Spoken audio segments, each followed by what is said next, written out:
দীর্ঘদিন ধরে অসুস্থ বিএনপি চেয়ারপারসন ও সাবেক প্রধানমন্ত্রী বেগম খালেদা জিয়া আপাতত দেশে চিকিৎসা চালিয়ে যেতে আগ্রহ প্রকাশ করেছেন।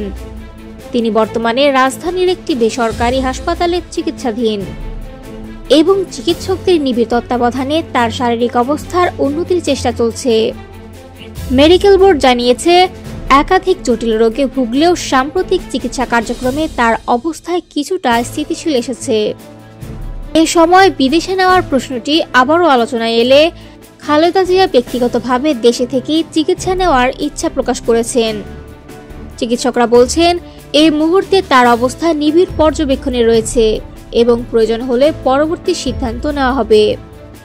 এদিকে দীর্ঘদিন লন্ডনে থাকা ডক্টর জোবাইদা রহমান সম্প্রতি দেশে ফিরেছেন।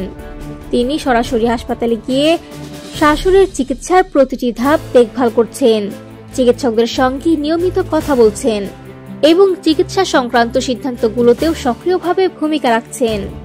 পরিবার সূত্রের দাবি, খালেদা জিয়ার পাশে থাকতে তিনি আপাতত দেশে অবস্থান করবেন। বিএনপি নেতারা বলছেন, খালেদা জিয়ার দেশে চিকিৎসা চালিয়ে যাওয়ার সিদ্ধান্ত এবং মা ছেলের পরিবারের একসঙ্গে থাকা নেতাকর্মীদের মধ্যে ইতিবাচক বার্তা ছড়িয়েছে। তাদের মতে, দলের ভেতরেও এটি এক ধরনের মানসিক স্থিতি ও আত্মবিশ্বাস তৈরি করছে।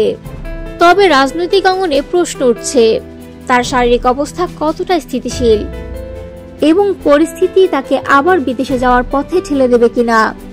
চিকিৎসকরা এখনই নিশ্চিত কোনো সিদ্ধান্ত দিচ্ছেন না। তারা কেবল বলছেন, এই মুহূর্তে সবচেয়ে জরুরি বিষয় হলো দেশের মধ্যেই সর্বোচ্চ চিকিৎসা নিশ্চিত করা। পরিবার এবং মেডিকেল বোর্ড দুপক্ষই খালেদা জিয়ার অবস্থার উপর নিবিড় নজর রাখছে, আর তার অবস্থার উন্নতি বা অবনতি এই দুইয়ের উপরই নির্ভর করবে পরবর্তী চিকিৎসা পরিকল্পনা।